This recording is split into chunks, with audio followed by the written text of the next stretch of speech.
The clock above Woolworth's department store read 6:47 p.m. when 19-year-old Linda Morrison pushed through the heavy glass doors and stepped into the crisp March evening. The year was 1969, and Rockford, Illinois was alive with the promise of spring, snow melting in dirty patches along the sidewalks, the first brave crocuses pushing through the thawing earth in Lincoln Park.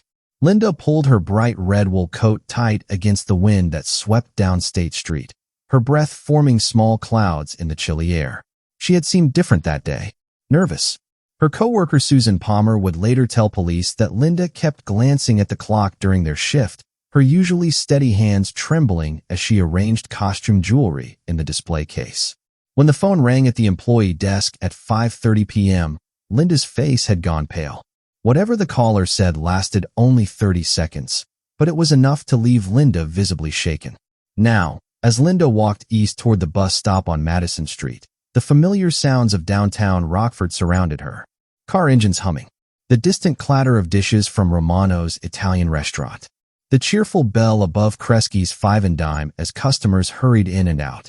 Normal sounds of a normal evening in a normal American town.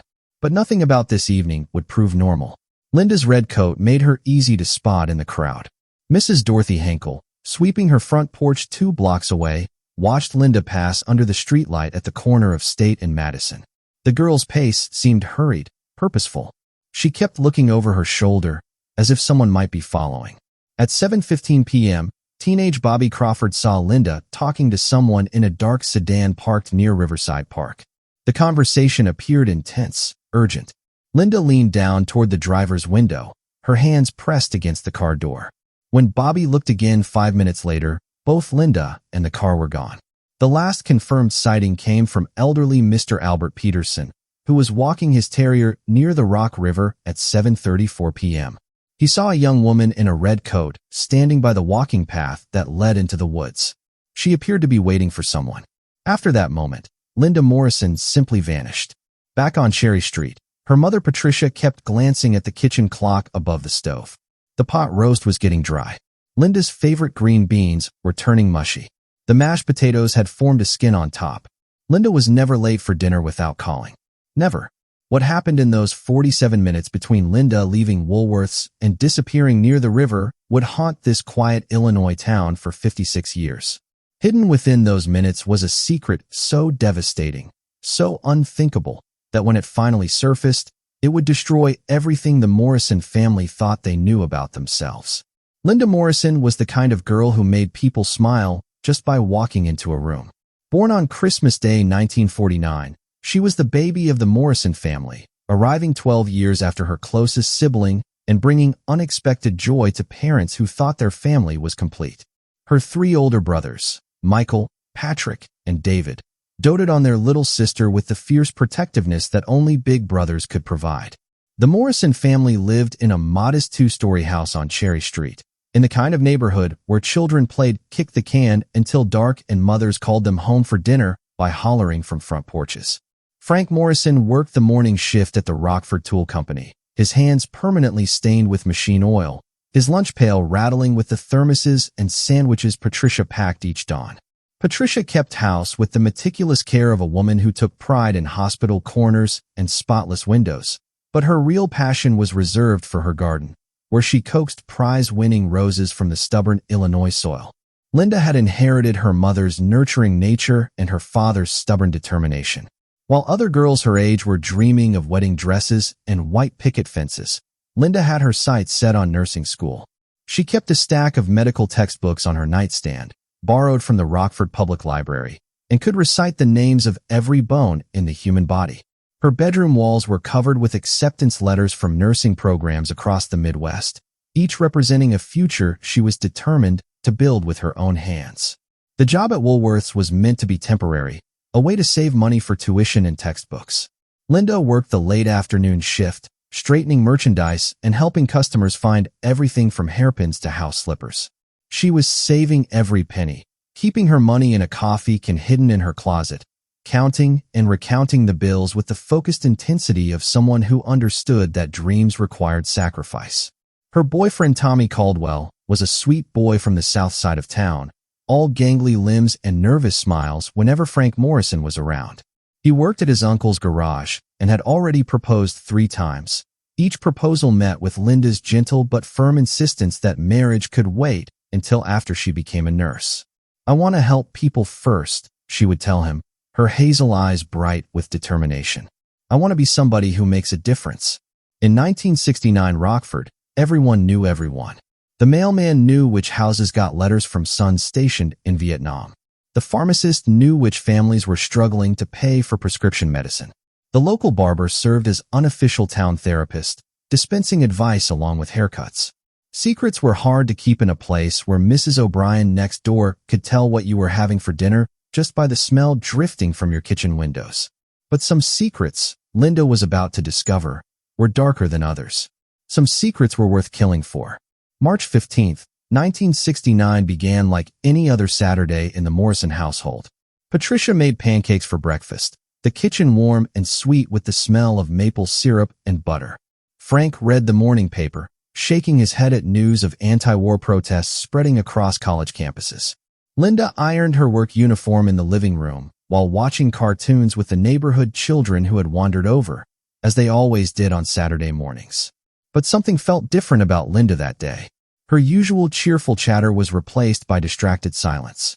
She kept checking the clock, biting her lower lip in the way she had since childhood when something was troubling her. When Patricia asked if everything was all right, Linda forced a smile that didn't quite reach her eyes. "Just thinking about the future, Mama," she said, which was true enough, though not in the way her mother understood. Linda arrived at Woolworth's for her 2 p.m. shift carrying the weight of something heavy on her mind. Her co-worker Susan Palmer noticed immediately that Linda seemed nervous, jumpy. She dropped a tray of costume jewelry during the busy afternoon rush, the cheap metals scattering across the linoleum floor with a sound like breaking glass. Linda apologized profusely as she crawled on her hands and knees to collect the scattered pieces, her cheeks burning with embarrassment. The phone call came at exactly 5:30 p.m. The black rotary phone at the employee desk rang with its usual sharp trill, and Linda answered on the second ring. "Woolworth's, this is Linda." Her voice was bright, professional, but within seconds, her face changed. The color drained from her cheeks. Her knuckles turned white as she gripped the phone receiver. "I can't," Linda whispered into the phone, glancing around to make sure no customers were listening. "We talked about this. I told you no." There was a long pause as the caller responded. Linda's breathing became shallow, rapid. "That's not, you can't make me." Another pause. Then, in a voice so quiet Susan had to strain to hear it, "Fine. But this is the last time. After tonight, it's over." Linda hung up the phone with shaking hands. She stood there for a moment, staring at the black plastic receiver as if it might ring again. When Susan asked if everything was okay, Linda just nodded and returned to straightening the cosmetics display, but her movements were mechanical, distracted. The rest of her shift passed in a blur of forced smiles and nervous glances at the clock. When 6:45 p.m. arrived, Linda gathered her purse and coat with unusual haste. She said goodbye to Susan, her voice tight with stress. "See you Monday," she called over her shoulder as she pushed through the glass doors. But Monday would come and go without Linda Morrison ever returning to Woolworth's. The March evening was crisp but not bitter, with the kind of wind that promised spring was fighting to break through winter's stubborn grip. Street lamps were just beginning to flicker on as Linda walked east on State Street, her red coat bright against the gathering dusk. She walked quickly, purposefully, but kept glancing over her shoulder as if she expected someone to be following her. Mrs. Dorothy Henkel was sweeping her front porch when Linda passed under the streetlight at State and Madison. Something about the girl's posture troubled her. Linda's shoulders were hunched, her head down, like someone carrying a burden too heavy for her young frame. Mrs. Henkel almost called out to her, almost asked if she needed a ride somewhere. Years later, she would replay that moment in her mind 1,000 times, wondering if a simple act of kindness might have changed everything. By 7:15 p.m., Linda had reached Riverside Park. The park was mostly empty at that hour, just a few dog walkers and teenagers sharing cigarettes behind the pavilion. That's when Bobby Crawford, 16 years old and hurrying home before his curfew, saw Linda talking to someone in a dark sedan parked near the walking trail. The car was a late-model Ford or Chevy, dark blue, or black. In the gathering darkness, colors blended together. The driver's window was rolled down, and Linda was leaning toward it, her hands pressed against the car door. From where Bobby stood 50 yards away, the conversation appeared intense, urgent. Linda's posture suggested she was arguing with whoever was behind the wheel. When Bobby looked again 5 minutes later, both Linda and the car were gone. The final sighting came at 7:34 p.m. from Mr. Albert Peterson, who was taking his evening walk with his fox terrier Rusty along the path that wound through the trees toward the Rock River. He saw a young woman in a red coat standing motionless by the trail entrance, her hands shoved deep in her pockets. She seemed to be waiting for someone, checking her watch repeatedly. Mr. Peterson nodded politely as he passed, but Linda didn't seem to notice him at all. When Mr. Peterson returned from his walk 20 minutes later, the girl in the red coat was nowhere to be seen. The forest had swallowed her up as completely as if she had never existed at all. Patricia Morrison knew something was wrong the moment she glanced at the kitchen clock and saw 8:15 p.m. staring back at her. Linda had never, not once in her 19 years, missed dinner without calling. The pot roast sat congealing in its pan, the vegetables growing cold, the carefully set table a monument to a family routine that had suddenly, inexplicably, been broken. Frank Morrison tried to calm his wife's growing panic with rational explanations. Maybe Linda had stopped by a girlfriend's house. Maybe she was having ice cream with Tommy Caldwell. Maybe she was browsing at the library and lost track of time. But even as he spoke the words, Frank felt the cold weight of dread settling in his stomach. Linda wasn't impulsive. Linda was responsible. Linda always called. By 9 p.m., Patricia was pacing the living room floor, pausing at the window every few minutes to scan Cherry Street for any sign of her daughter's red coat. Frank called Tommy Caldwell first, then Linda's girlfriends, then every Morrison family member in town. No one had seen her. No one knew where she was. With each phone call, the awful truth became more undeniable. Linda Morrison was missing. The initial call to the Rockford Police Department was handled with the weary professionalism of officers who dealt with missing teenager reports almost weekly. Sergeant Bill Murphy took down the basic information with polite efficiency. 19 years old, 5 foot 4 inches, brown hair, hazel eyes. Last seen leaving her job at Woolworth's around 7 p.m. No history of running away. No recent troubles at home or school. She's probably with friends, Sergeant Murphy assured Frank Morrison. 9 times out of 10, these girls turn up by morning with some story about losing track of time. If she's not home by tomorrow afternoon, give us another call. But Detective Ray Sullivan, 32 years old and relatively new to the Rockford force, felt different about the Linda Morrison case from the moment he heard the details. Maybe it was Patricia Morrison's genuine terror when she appeared at the police station at 10:30 p.m., her face streaked with tears and her hands shaking so badly she could barely sign the missing person report. Maybe it was Frank Morrison's quiet dignity as he described his daughter's responsible nature, her dreams of nursing school, her devotion to her family. Or maybe it was something more instinctive, the gut feeling that had served Sullivan well during his 5 years in law enforcement. This wasn't a runaway. This was something else entirely. Sullivan began making calls that Saturday night, reaching out to the officers who worked the downtown beat. Had anyone seen a young woman in a red coat? Any disturbances near Riverside Park? Any unusual activity around the Rock River walking trails? The answers were discouraging. Downtown Rockford on a Saturday night was busy, chaotic. People came and went. A girl in a red coat could have disappeared into the crowd as easily as a drop of water into the ocean. By Sunday morning, when Linda still hadn't returned home, Sullivan convinced his sergeant to authorize an official search. Within hours, half the town seemed to have mobilized. Church groups canceled their Sunday services to join search parties. Local businesses closed their doors so employees could comb through Riverside Park and the surrounding woods. High school students, teachers, housewives, and retirees formed human chains that stretched along every trail, behind every building, through every patch of brush that might conceal a missing girl. The search of Riverside Park began at dawn on Sunday, March 16th. Volunteers spread out in coordinated groups, calling Linda's name and beating the bushes with sticks and improvised tools. The morning air was sharp with the smell of wet earth and melting snow, and every shadow seemed to hold the promise of discovery. At 11:43 a.m., the first piece of evidence was found. Linda's black leather purse lay partially hidden beneath a pile of dead leaves about 50 yards from the main walking trail. The purse was open, its contents scattered, a wallet with $12 still inside, a compact mirror with a spiderweb crack across its surface, tubes of lipstick and mascara, her Woolworth's name tag, a small notebook where she kept track of her savings for nursing school.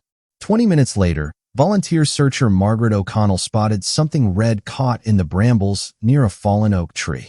Linda's left shoe, a black loafer with a sensible low heel, sat upright in the mud as if Linda had simply stepped out of it and walked away barefoot. But there was no sign of Linda herself. No footprints leading deeper into the woods. No torn clothing caught on branches. No trail of any kind to follow. Detective Sullivan stood in the small clearing where Linda's belongings had been found, trying to read the scene like a book written in a language he didn't quite understand. The purse and shoe were too deliberately placed, too easy to find. This felt staged. Someone had wanted these items to be discovered, but why? What story were they meant to tell?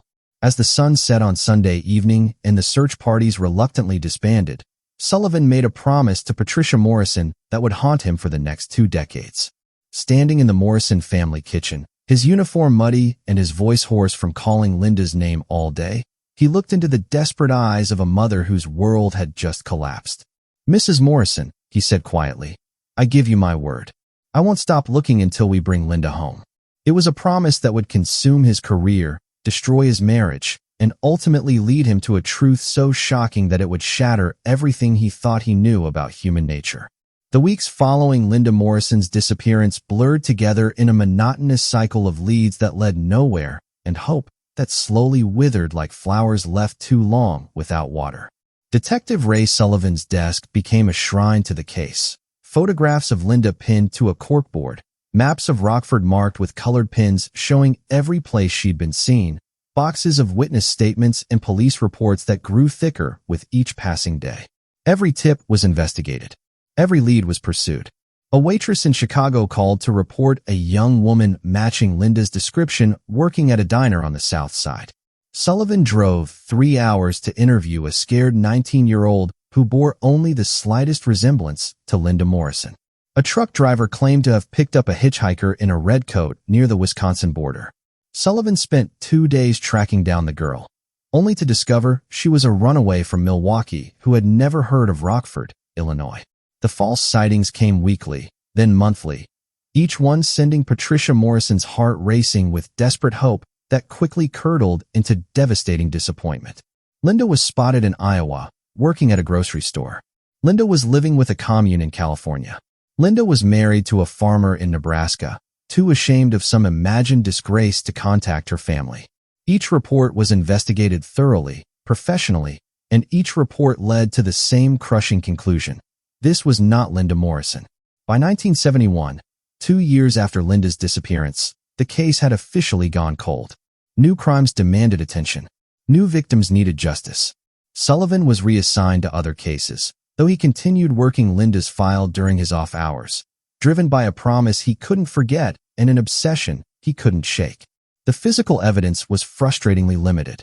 The purse and shoe found in Riverside Park had yielded no fingerprints other than Linda's own. The crime scene, if it could even be called a crime scene, had been contaminated by dozens of well-meaning volunteers before proper forensic procedures could be established. This was 1969, before DNA testing, before criminal profiling, before the sophisticated investigative techniques that would later revolutionize law enforcement.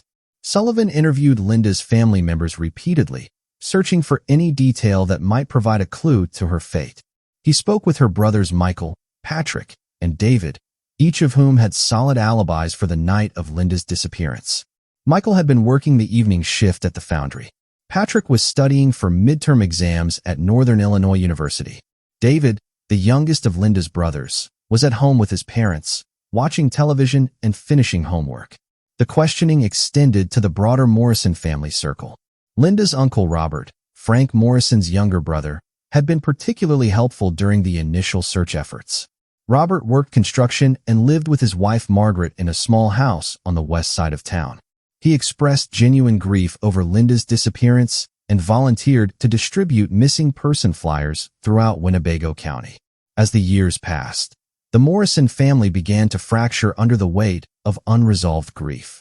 Frank Morrison, who had always been a quiet man, retreated into an even deeper silence.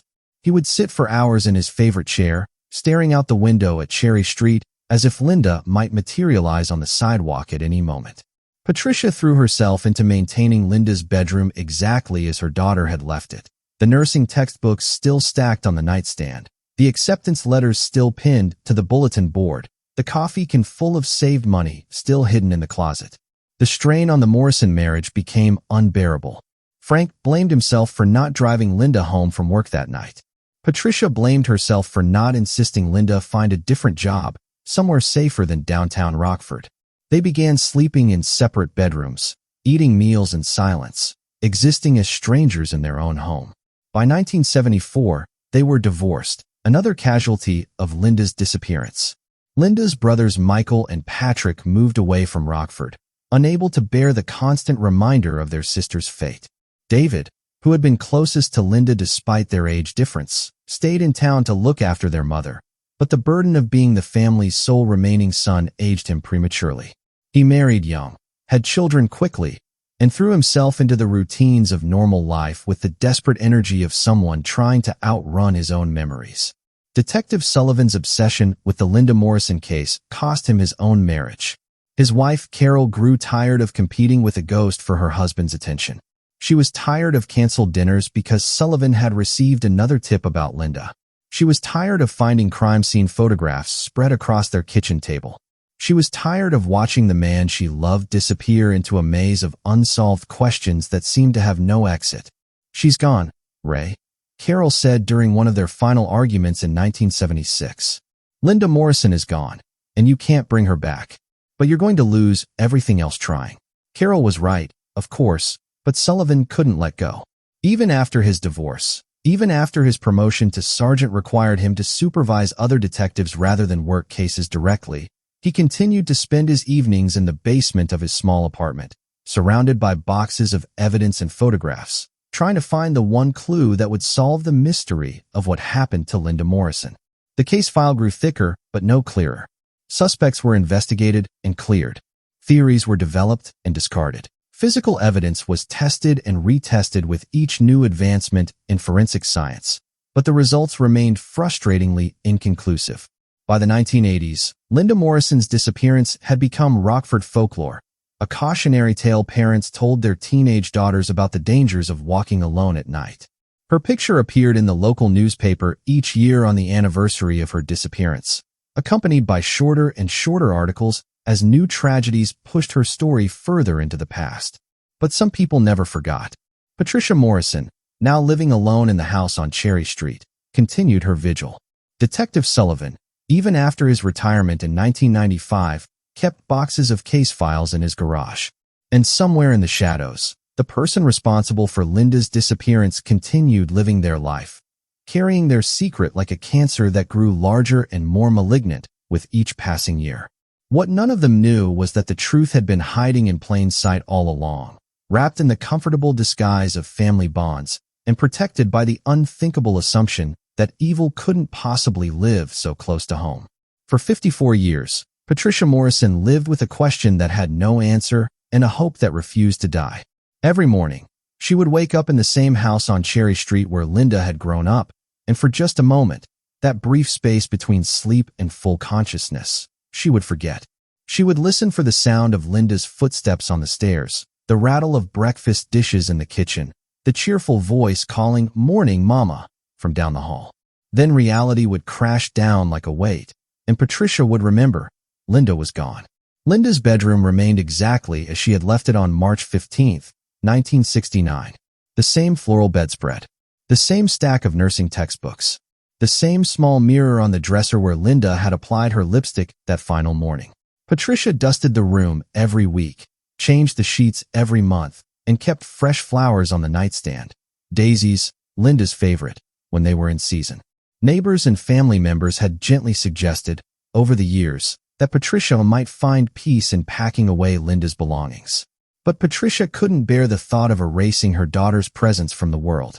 "What if she comes home?" she would ask, her voice barely above a whisper. "What if she comes home and her room is gone? What will she think happened to us?" The annual memorial services began in 1974, 5 years after Linda's disappearance. Patricia organized them herself, placing advertisements in the Rockford Register-Star and posting flyers at local churches.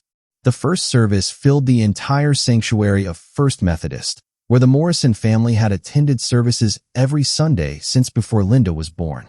Linda's high school friends came, their young faces already showing the first signs of the adult lives they were building. Her co-workers from Woolworths attended, along with neighbors who remembered the bright girl in the red coat.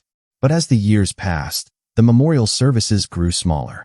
Linda's friends moved away, started families, built lives in other towns. Her co-workers retired or found different jobs. The circle of people who remembered Linda Morrison as a living, breathing person rather than a tragic story gradually shrank, until the annual gatherings consisted mostly of Patricia, a few elderly neighbors, and Detective Ray Sullivan, who never missed a service even after his retirement. Sullivan had become more than just the detective assigned to Linda's case. He had become Patricia's closest friend and confidant. Every few months, he would stop by the house on Cherry Street for coffee and conversation. They would sit at the kitchen table where Linda had eaten her last breakfast, sharing memories and theories, hope and despair in equal measure. "I keep thinking she's going to walk through that door," Patricia would say, her gaze fixed on the front hallway. "I keep thinking she's just going to appear one day with some explanation for where she's been all this time." Sullivan understood. He had spent so many years imagining Linda's return that she had become almost real to him. Not the 19-year-old girl who had disappeared in 1969, but the middle-aged woman she would have become. In his mind, she was a nurse, probably married, maybe with children of her own. She was successful and happy and living somewhere far from Rockford, unable to return for reasons that would make perfect sense once she explained them. But as Patricia entered her 70s, then her 80s, the weight of not knowing began to crush her spirit. Her health declined steadily. Arthritis, high blood pressure, the gradual failing of organs that had carried too much sorrow for too long. She began to speak of her greatest fear, dying without ever learning what had happened to her daughter. "The not knowing is worse than the worst truth you could tell me," she confided to Sullivan during one of his visits in 2018. "If someone killed her, at least I could hate them. If she ran away, at least I could understand why. But this emptiness, it's eating me alive." Patricia's other children, the sons who had moved away, started families, built lives beyond the shadow of their sister's disappearance, visited when they could. But the visits were awkward, strained by the weight of Linda's absence. Patricia's entire identity had become wrapped up in being Linda Morrison's mother, the woman whose daughter had vanished without a trace. She couldn't talk about anything else for very long. Every conversation eventually circled back to Linda, to the night she disappeared, to the endless questions that had no answers.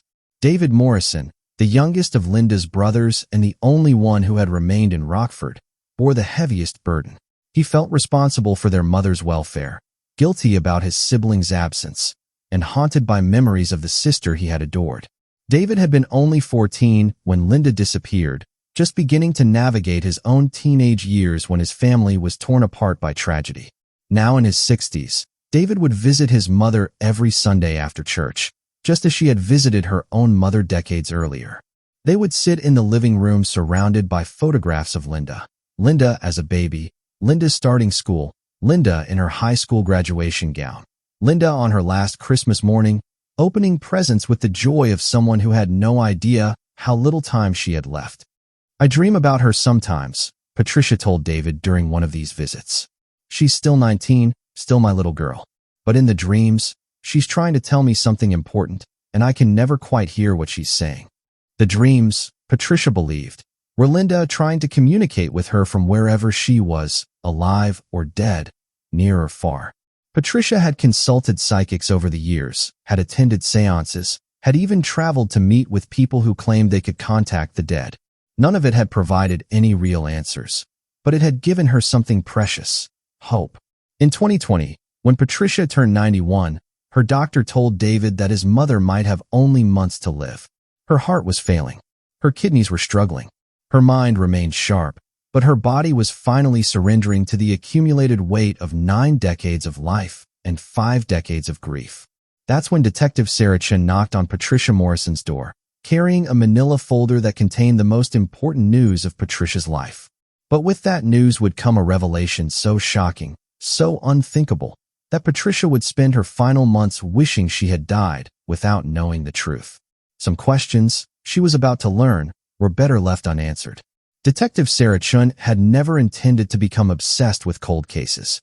A 15-year veteran of the Rockford Police Department, she had built her reputation solving contemporary crimes, domestic violence cases, drug-related homicides, the kind of tragedies that filled the daily reports of modern law enforcement.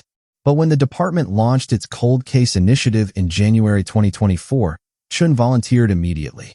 Something about the unsolved mysteries appealed to her methodical nature, her belief that every puzzle had a solution if you could just find the right pieces. Linda Morrison's case file landed on Chen's desk on a snowy Tuesday morning in February.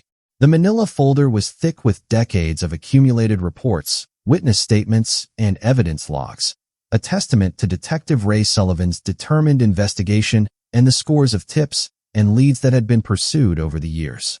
Chun spread the contents across her desk like artifacts from an archaeological dig, each document a window into a different era of police work and forensic science. The physical evidence was limited but compelling. Linda's purse and shoe, found in Riverside Park 55 years earlier, had been carefully preserved in the department's evidence room. Chun examined the items with fresh eyes, noting details that earlier investigators might have overlooked. The purse's leather was well preserved, protected by decades of climate-controlled storage. The shoe showed signs of having been deliberately placed rather than lost. No scuff marks or tears that would suggest Linda had been running or struggling when she lost it. But it was Linda's clothing that held the most promise. The red wool coat and the blue work dress she had been wearing were recovered from the woods 2 days after her disappearance, torn and stained with what appeared to be blood and other biological material. In 1969, forensic technology was limited to basic blood typing. By 2024, DNA analysis could extract detailed genetic profiles from samples that were decades old. Chun sent Linda's clothing to the state crime lab with a specific request: test everything.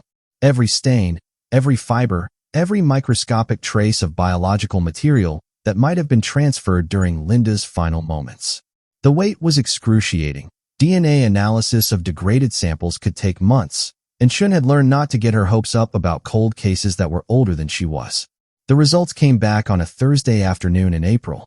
Lab technician Dr. Michael Rodriguez called Chun personally, his voice tight with excitement. "Detective Chun, you're going to want to sit down for this. We found male DNA on the victim's dress. Not just skin cells, we found semen. And the DNA profile is complete enough to run through the databases." Chun's heart raced as she pulled up the Cody's database on her computer. The combined DNA index system contained genetic profiles from millions of convicted criminals, missing persons, and unidentified remains. If Linda Morrison's attacker had ever been arrested for a felony, if he had ever submitted a DNA sample to law enforcement, the computer would find him within minutes. The search returned no matches. But Chun wasn't discouraged. DNA databases were constantly growing, and new technology had made it possible to use genetic profiles in ways that earlier generations of investigators could never have imagined. Genetic genealogy, the process of using DNA to build family trees and identify suspects, had revolutionized cold case investigations across the country. Chun uploaded the DNA profile to GEDmatch, a public genealogy database that allowed law enforcement to compare crime scene DNA with the genetic profiles of people who had submitted their information for family history research. The search returned dozens of potential relatives, third cousins, fourth cousins, people who shared enough genetic material with the unknown suspect to suggest a common ancestor within the past century. Building a family tree from genetic matches was painstaking work that required the skills of a detective and a genealogist combined. Chun worked with a consulting firm that specialized in forensic genealogy, providing them with the DNA profile and asking them to construct a family tree that might lead to their suspect. The work took 3 months. 3 months of tracing marriage records, birth certificates, obituaries, and census data. 3 months of building elaborate family trees that branched in every direction, encompassing hundreds of people across multiple generations. 3 months of narrowing the possibilities, eliminating suspects who had been too young in 1969, too old, or living in other parts of the country. When the genealogist called Chun in July 2024, her voice was subdued, almost apologetic. "Detective Chun, I need to prepare you for what I'm about to tell you. Our analysis indicates that the DNA belongs to someone closely related to the Morrison family. We're talking about a close relative, possibly an uncle or cousin." Chun felt her stomach drop. Family members were always considered during missing person investigations, but Linda's immediate family had been thoroughly investigated in 1969. Her parents, her brothers, her known relatives all had solid alibis for the night of her disappearance. Could the original investigation have missed someone? Could a family member have been involved in Linda's disappearance without anyone suspecting? The genealogist continued, "Based on the genetic markers, we believe the suspect is related through Linda's father's side of the family. We've narrowed it down to 3 possible candidates, all of whom would have been adults in 1969 and living in the Rockford area. The first name on the list was Thomas Morrison, Frank Morrison's cousin, who had died in 1987. The second was James Morrison, another cousin, who had lived in California since 1965. The third name made Chin's blood run cold. Robert Morrison, Frank Morrison's younger brother, Linda's uncle. Chin stared at the name on her computer screen, remembering the police reports she had read about the search for Linda. Robert Morrison had been one of the most helpful volunteers, distributing missing person flyers and organizing search parties. He had comforted Linda's parents. He had attended her memorial services. For 55 years, he had carried his secret while watching the family he had destroyed slowly crumble under the weight of unanswered questions. Chin picked up her phone and began making the calls that would either solve the Linda Morrison case or destroy what remained of the Morrison family forever. Some truths she was about to discover were more devastating than any lie. The Sunset Manor assisted living facility in Clearwater, Florida, was the kind of place where people went to spend their final years in comfortable anonymity. Palm trees swayed in the Gulf Coast breeze outside the windows of the single-story buildings, and residents spent their days playing shuffleboard, watching old movies, and sharing memories of lives that seemed increasingly distant with each passing day. Robert Morrison, 78 years old and suffering from early-stage dementia, had been living at Sunset Manor for 3 years. His wife Margaret had died in 2019, and his children had decided that their father needed more care than they could provide. To his fellow residents and the nursing staff, Robert was a gentle old man who talked fondly about his construction career and his family back in Illinois. He kept a photograph of his niece Linda on his nightstand, the missing girl who had disappeared so many years ago, whose fate remained one of life's great mysteries. Detective Sarah Chun arrived at Sunset Manor on August 15, 2024, accompanied by detectives from the Clearwater Police Department and armed with a warrant for Robert Morrison's arrest. The charges were stark and brutal: first-degree murder, sexual assault, and obstruction of justice. But more than the legal charges, Chin carried with her the weight of a truth so devastating that it would destroy everything the Morrison family thought they knew about themselves. Robert was sitting in the facility's common room when the detectives arrived, watching a John Wayne Western on the large-screen television. He looked exactly like what he was, a frail elderly man in a cardigan sweater and slippers, his white hair carefully combed, his hands spotted with age. When Chun introduced herself and explained why she was there, Robert's face went through a series of expressions: confusion, fear, and finally, something that looked almost like relief. "I wondered when someone would finally come," he said quietly, his voice barely audible above the sound of the television. "I've been waiting for this day for 55 years. The confession came in stages, extracted over several hours of careful questioning in a small office at the Clearwater Police Department. Chin had to work around Robert's dementia, which caused him to drift in and out of lucidity, sometimes forgetting where he was or what year it was. But when it came to the night of March 15, 1969, his memory was crystal clear, as if the trauma of that evening had burned every detail permanently into his brain. Robert had been 33 years old in 1969, married to Margaret for 8 years, working construction jobs around Rockford, and struggling with what he would later recognize as alcoholism and mental illness. He had developed an unhealthy obsession with his teenage niece Linda, watching her grow from a child into a beautiful young woman, harboring inappropriate thoughts that he tried to suppress but couldn't control. The sexual assault had been going on for 2 years, Robert finally admitted. He had been molesting Linda since she was 17, using his position as her trusted uncle to manipulate and threaten her into silence. Linda had tried to resist, had threatened to tell her parents, but Robert had convinced her that no one would believe her accusations against him. The phone call to Linda at Woolworth's on March 15th had been Robert demanding another meeting. Linda had finally found the courage to refuse, to say that she was going to expose him no matter what the consequences. She was leaving for nursing school in the fall, she told him. She was going to start a new life away from Rockford, and she didn't want his poison following her. She said she was going to tell Frank everything. Robert confessed, tears streaming down his weathered cheeks. She said she couldn't keep the secret anymore. She said it was killing her inside, and she'd rather destroy the family than live with what I'd done to her. The meeting in Riverside Park had been Robert's final attempt to convince Linda to keep quiet. He had picked her up in his car, driven her to the secluded area near the Rock River walking trail, and pleaded with her to reconsider. When Linda remained firm in her decision to expose him, Robert had snapped. "I didn't mean to kill her," he whispered, his voice breaking. "I just wanted her to stop talking, to listen to me. I put my hands on her throat, just to make her be quiet, and then she stopped breathing." The disposal of Linda's body had been methodical, planned. Robert knew the Rock River well from his construction work, knew where the current was strongest, where a body might be carried downstream and never found. He had weighted Linda's body with concrete blocks and dumped her in the deepest part of the river, miles from where he had killed her. The elaborate staging of the crime scene had been Robert's attempt to throw off the investigation. He had planted Linda's purse and shoe in the park, torn her clothing, and scattered the pieces to suggest she had been attacked by a stranger. Then he had volunteered for the search parties, distributed missing person flyers, and comforted Linda's parents while carrying the knowledge of what he had done. "I thought I could live with it," Robert said, his voice hollow with decades of accumulated guilt. "I thought it would get easier over time. But it didn't. Every day, every year, it got harder. Watching Frank and Patricia destroy themselves looking for answers I could have given them. Watching the family fall apart because of what I'd done." The confession lasted 6 hours. When it was finished, Robert signed the written statement with shaking hands and asked Chin a question that would haunt her for the rest of her career. "Will you tell Patricia I'm sorry?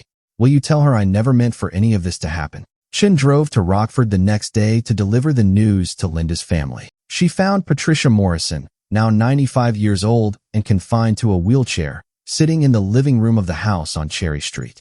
Linda's photograph still sat on the mantelpiece. Her bedroom was still preserved exactly as she